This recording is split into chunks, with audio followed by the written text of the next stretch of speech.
And I'm in a work suit, and you're in that. Same working.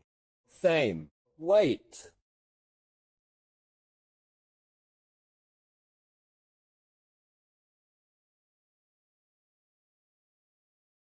Lift it up a little. Maybe that'll work. Huh. When you're up there, well done. I think that's the only thing that can go in. Do you want us to shoot it down? No, no. Push it further. Come on.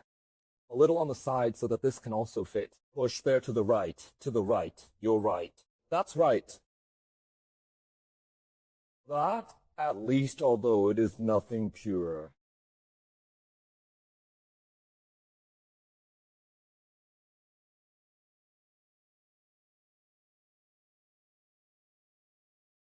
Okay, that.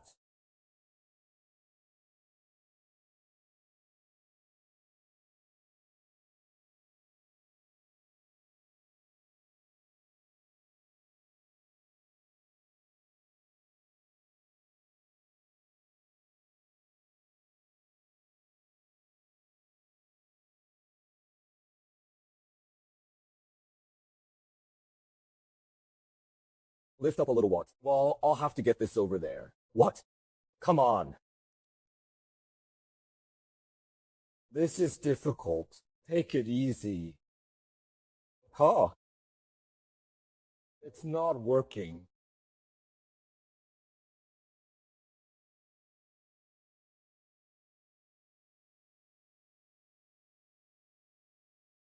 I have to go to the bathroom. Huh? Yeah. Here they are again.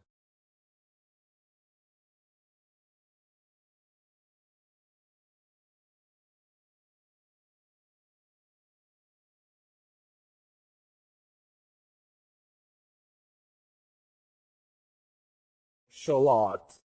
Yes.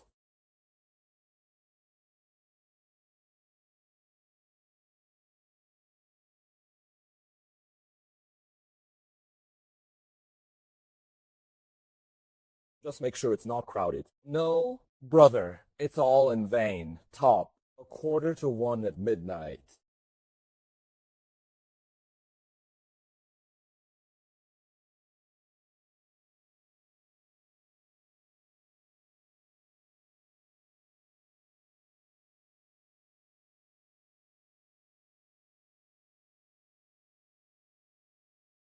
I feel like a gypsy, brother.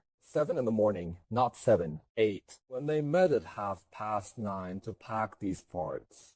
So you're like the gypsies who set out to steal something. At the same time, we drive 20 per hour. At the same time, the BMW cut us off like that, waited and looked at the husband the way, of course. He looked at us furiously, like you drive for 20 hours. What are we driving? Why are we full of everything? That is.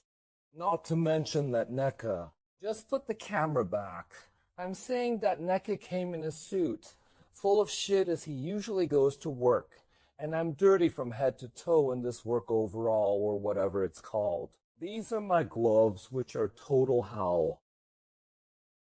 How do you hold the steering wheel, bro? How do I hold the steering wheel? I hold it if I have to. So, how do I turn away? Well, if there were better times, I would turn here manually. So, it's not a problem at all. But it's not that I'm easy today, but there's no more. And what is the situation? We drive an expensive car. We borrowed because it is a station wagon. Well, I can fit in. An expensive car, and Neko looks like $1 million guy, stuck in a car, and it was like he found me next to a dumpster. Dear mother. He's picking cardboard. Bro, cars I don't like. Those are really caravans. I don't know why people drive it. I mean, actually, now I know. Now I would also need a caravan so that we can pack everything we have. Come on, let it go. Okay, now take it easy. Yes, that's right. Thank you very much. I've always had a gypsy car. Now I see why. No, come on, turn around. Bro, this is a creation, mate. Nothing. Go straight for Uric. Well, okay. Just wake up, Rickard. No, just wait. Go straight. I'm thinking I won't. Yes. Go further, further, further. There is no man. Whenever you listen, you know you're wrong. So, That's for sure.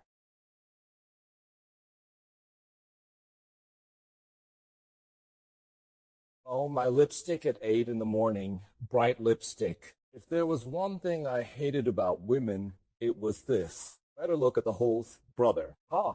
Better look at the holes. Hold this dangerously. Better two holes than lipstick, bro. What is that called? Sit down. Sit down. Maybe Goran. Goran and Zoran.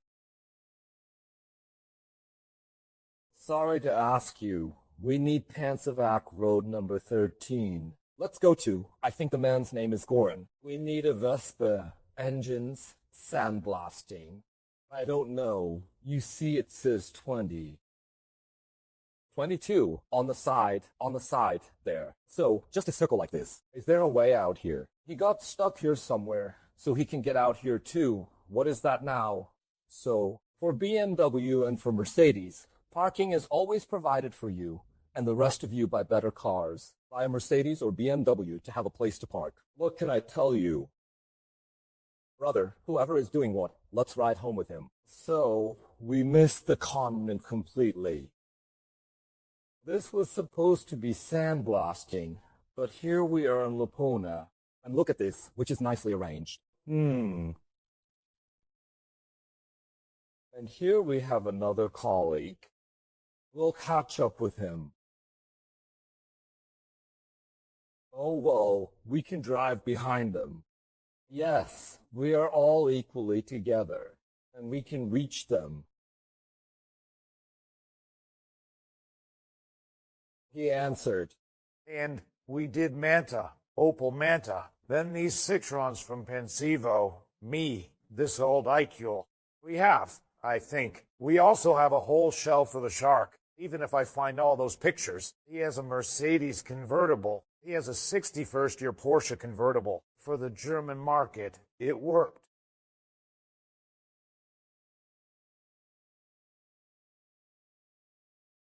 It is sandblasted with grit. So, it all depends on what you want and which surface to treat with sand.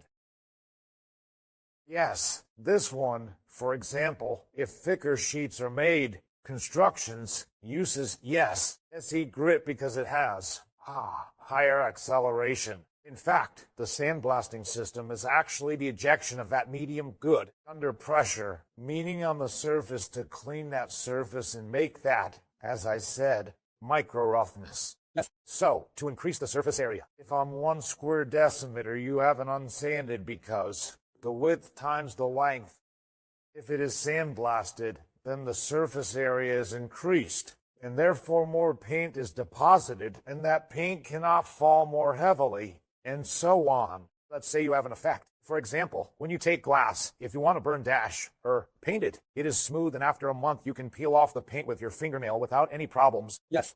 If you take that same thing or sand it or rough it up so much that the paint sticks to it, that paint can't come off even in 2, 3 years, and 5 years. Yes. So, there's no chance that the paint will peel off, and people take it and paint something with a spray. Then he says, the paint is burned, the spray is not good. It's not that the spray is wrong, but you haven't prepared the surface to accept that color, so that it can't be separated from each other. And when you say he didn't prepare the surface, does it only apply to sandblasting, or is there any other preparation before painting? Before painting, normally, there is a preparation. You have the base color. What do we say in Serbia? The basic color, or now they use the term primer. Actually, it's a substrate. Good. So, first you have to do the foundation, just like on the house, and then build. You can build any house. If there is no foundation, it will crack. But if a good foundation is made, you can build whatever you want. You can build single-story and multi-story buildings. It's no problem, and that house won't collapse. Likewise, there is a procedure in painting. We know what protects what. If it is well sandblasted and a good preparation is made, after that, normally, you can put a primer or a base coat, as we say, and it protects the metal, and the top coat serves to protect the base coat, because the base coat is not at all, UV resistant. That means ultraviolet, and as far as I know, it decomposes quickly. It only serves to protect the metal, and the top coat protects the base color so that it doesn't fade normally and, UV radiation. Normally, this one, as he would say now, ruined that color. That color, therefore, decomposes and falls. Yes, it can shoot like that. That's right. So, everything exists in order. So, first it is sandblasted, cleaned, then the base color is applied, then the final color or decorative color is applied. You also have multi-layered colors. Yes. It also means that you should put varnish on top of it to strengthen it even better and to make everything look nicer. Now, tell me, please, is it correct to say sandblasting or sandblasting? Both terms are used good. Both. Personally, I say sandblasting. Good. But, so, both are correct. Both are correct. Totally. And tell me what the sandblasting process looks like. Can it be done in more than one way? Is there a machine that does the sandblasting, or is it done by hand? What is the process like? Well, there are several types of sandblasting. First, one way of dividing it is whether it is a chamber blast or an open type of blast.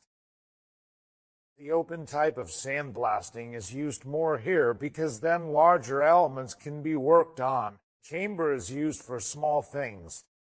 Yes, it's a chamber, a machine that you just slide your hands into. You have the glass in front of you and you see the piece being made further. Then you also have normal machines that are like a drum. They turn, go and pieces are put in and normally sand or grit is also put in. It depends on what there is. There's even more to sandblasting with baking soda where you need to, for some other things. It is usually used for wood, where, say, a grain of baking soda when it hits the surface, it explodes and thus removes all the deposits on it. And it is much finer than sand. The sand does this with its kinetic energy, which it gets when the grain comes out of the hose from the nozzle. So, the stronger the blow, the more she takes off and so on. You have already sandblasted this Vespa. That's right. And 1 or 2 years have passed. She was standing. Now I don't know what it looks like when the Vespa is for sandblasting, what it looks like when it's not. I was thinking maybe I should take sandpaper so that I can sandpaper these. What is this called? That's right. All corrosion. Corrosion? Yes. Well, firstly, there are several types of corrosion. That is, this is now surface corrosion, whereas, for example, on this part here, it can be seen that it is darker. Deep corrosion has already started. That's because it's not a protected surface. The surface, that is, which is sandblasted, which means only pure metal. There's no fat. There's nothing, and it stood like that because of the age of the owner, and he did not do it in time. And it stood as it had for 2 years. It doesn't matter. Basically, now it is necessary to sandblast it again and to close it as soon as possible. That is, to paint it with the basic color. For now, the best paints in our country are epoxy paints, the basic ones that are used, because they have lead and epoxy in them, and what do I know? Before our basic colors, we had zinc in everything that is now banned because it is not ecological, but they were far, far better than they are now. This one. Well, what I have to ask you, I was told that as soon as the sandblasting is finished, the engine should immediately go for painting. Yes. Now, you have been in this business for over 30 years. A lot of people have recommended you to me, and you are very well known in town. What does your experience tell you? Do I really have to take the Vespa for painting right away, or can there be a certain period of time after the Vespa is sandblasted before painting? So, my advice is to do it as soon as possible, and it is not a problem if there's a longer period. With the fact that you don't need to remove the dust from it after sandblasting. It must not be handled with bare hands, but with gloves, to be transferred from the place and put in a dry place. If you are not in a situation to do it immediately, if you are, then I would advise you to do it as soon as possible. Yes, now, as they say, I declare how long it is. Maybe not. Maybe someone is misunderstanding me. But day 1, 2, even. Moreover, it is not disputed if he normally follows those rules that I said. Yes, that means don't touch it with your hands right away. But if you can, then in a situation where you can organize it, that you or someone with whom you agreed to have it painted as soon as possible, well, then you have to handle it like this so you don't touch it with your hands. And okay, I'll remember this since I'm driving the Vespa on for painting. And tell me what would have happened if I drove this Vespa to be painted like this without sandblasting. So here it is. There are normal and the basic thing is to sand it. And I would say that everything else is an alternative, as it is an alternative. So you can take to sanding it by hand. You can chemically treat the surface to take. Thank God there are anti-growth products on the market, which I am not a fan of, because they are all acid-based. And now, if you don't remove it properly, that K-acid that remains under the paint will remain, and it will normally, at some given moment, start to work and corrode the metal. What is corrosion? Corrosion is oxidation of metal, meaning oxide. Oxygen from the air reacts with the iron and causes corrosion. Yes. And then normally, the paint starts to fall off. The metal deteriorates more and more. The greatest enemy of metal is corrosion. If you have some metals, normally they do not oxidize, such as aluminum, prochrome. What do I know? Zinc. A lot of people do it, but galvanizing, for example, can't do it. Galvanizing can be done, but electrolysis for such thin metals, and where they are thick, they can also be hot-dip galvanizing. You have that in Starapazova now with us, but that hot galvanization leaves the material very rough and uneven. So, it's for rough constructions and so on. For the gates and, well, now tell me more, please, since you've been in this business for a long time and a lot of people have already been to you. What about cars? What about motorcycles? What are some of the most interesting cars and bikes you've sandblasted? Have you ever had celebrities visit you? Well, they are. I wouldn't really like it, but I can say it. Let's say, the son of Dulat Savik. We were working on a Bentley from the 60s, I think. Then, we also worked a lot for the German market, some Porsche convertibles which, for example, are completely made of aluminum with, then the old sharks, Citroën. I can't remember everything, so there was a lot about Vespa. To the stable. He has a Vespa museum. We worked for him. I don't even know how many Vespas. Motorcycle clubs. I'm too old to remember everything that wasn't what I did, but... What? I know. Are they brought to you by Harley-Davidson owners? You may have had encounters with them, yes, with their engines. Well, we did. We did Harley-Davidsons and new ones at that. How are the new ones? New. So nice. Because, as far as I understand, although, well, there is some Harley-Davidson, some dark, black I guess. I don't know either. So they tore the new ones apart and brought in new ones. So we sandblasted and plasticized them in matte black. Yes. And then they put it together later. Why was that done? I really don't know, but it was assembled after, that is, which Maltines are a year old or even more or less. Can you finally tell me which car is the best memory of all the cars you've worked on? I have one problem that I don't know when it will end. I got all the cars either disassembled or on the grill like a pig. What does that look like? Well, just like a pig. So, it stands on the rotating grill, and you just sandblast it and get it like this. Everything is clean. Everything. So, yes, and it was mostly old cars that had. They had as much corrosion and rot as you like. And then afterwards the tinsmith goes to cut it, yes, to weld, modify and repair, and only then painting. Most of those things I never saw when they were assembled and when they were finished. So, after me, yes, I'm at the very beginning, and there's work to be done after me. So, no one who doesn't have a lot of money can do that business. Yes. So, if he wants to do it seriously, then a lot of money and a lot of time and love, because no one can do it without love. So, hardly anyone will do this for you for money.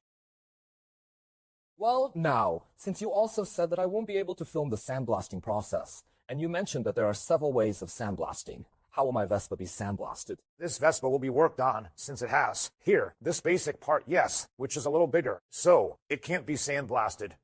These small ones down there can be sandblasted. Oh, it will be an open type of sandblasting. That is, for you, one large compressor that stands outside the room, and in the room there's a sandbox. That is, an open type of sandbox. It's a barrel into which sand is poured in it. Mixes a certain percentage of sand and air, and under pressure it comes out through a nozzle, and that nozzle, expels sand and air.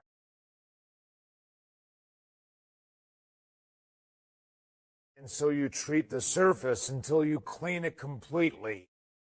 Well, okay. Would you like to share with us what else your company does besides sandblasting? What else do you have to offer? So we do, metal plastification, sandblasting, metal plastification with, electrostatics. I mean, we say plasticization. Actually, it's electrostatic painting where you put polyester, epoxy polyester, depending on what needs to be done. Yes, plastic, although hardly anyone notices it. Most people, when they see something plasticized, say, "Oh, you painted it beautifully," because he doesn't know it's plastic, and when you tell him it's plastic, well, I thought it was paint. In fact, all paints are painted the same. When you look, all the Maltina colors are made either in polyester-based or, epoxy polyester or just epoxy paint and so on. So, with that there are liquid and powdered ones. We use powder colors, and then we put them in the chamber, and that's where the powder polymerizes, and it sticks to the metal. And you say it's painted. It's actually plastic. Yes, it has been painted. It has changed its appearance. It looks nice because of, as far as I know, polymerization, so it's like it's painted. We also make wire haberdashery. We do immersion plasticization. It is polyethylene used for the food industry. So, all paints must be antibacterial and must be, my brain stopped. Mostly, it is used for medicine, for bottles, cups, all of that. So it is medical plastic. How? Antibacterial. Antibacterial, good, and E. That's what we do, specifically these refrigerator shelves. Good. So, we make new wire accessories and repair old ones.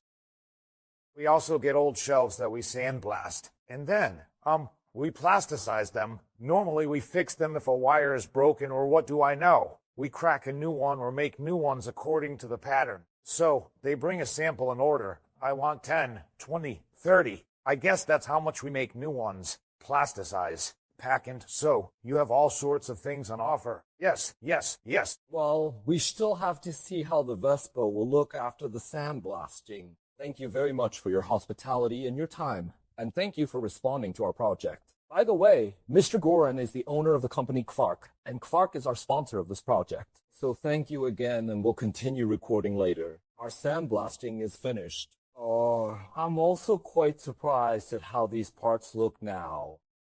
They look as if they were painted at the same time. Why? Why did she get this gray color? That's why. When the metal is sandblasted, it gets what I'm saying, micro roughness, and it has a matte color. That is, it has no color on it. It's iron. If they polished, they would get a shine. Since this is not polished, but scratched, it is rough, small. So, it has its own structure, that micro roughness, and it gets that matte color like gray. Every metal has its own color. This gets gray. If we were doing aluminum, it would be much darker, but it would also be rough and look like it was painted. However, it is not. Now, this is as a bathed and clean man would say. I'm thrilled with how this looks now. Well, that's why you came to do what because it's nice for me to say that you're the best in town. Now I understand why. I'm just doing the best I know how. Yes, but we also received recommendations from several sides. So, it's not all without reason. Now you can really see it. I'm delighted. And tell me, since you mentioned that you also deal with plasticizing, these rims here that I see, yes, why do they have this shine? Are they plastic coated? Yes, these are plastic coated. So, they were sandblasted first. Here, these are concrete truck rims that have been sandblasted and then plasticized. Well, now there's a place where corrosion has eaten the metal, so it remains rough like this. Because it is baked at about 180 degrees. That plasticization, it is actually epoxy, polyester. This one, we can't drill or put other things on the metal because the temperature would raise that, yes. Then it would not be of high quality. We work like this just to protect it so that it cannot corrode for a longer period of time. In principle, everything has a shelf life, so it can't be. And tell me that we plasticized our Vespa. Yes. Would she have the same glow? Yes, all the parts that are not damaged or battered, they would all have a shine, except as I said, we should not get a dime. So, what painters do is, for example, when they are working on a car, if you have a bumpy part, they iron it out first, and then they rock that too so it's nice and smooth and shiny. Well, we can get a shine, but we can't get to smooth out some bumps. Okay, Nico, turn the camera on us. First of all, I want to thank you for supporting our project in this way. This is the first project, but not the last. You'll have all our recommendations. Thank you very much. We will see you again when the next project comes up. If you need me, you can still come. I'm sure you will be. So thank you. And I must emphasize that you are very kind and your whole family, and you hosted us wonderfully, and we spent a wonderful time with you. Indeed. So the whole family is very pleasant. The ambience is pleasant. You are wonderful. We are a family business, a small business. It's visible. It's visible. Thank you. We live from work. Well then, the way we are, the better we are. Thank you very much once again.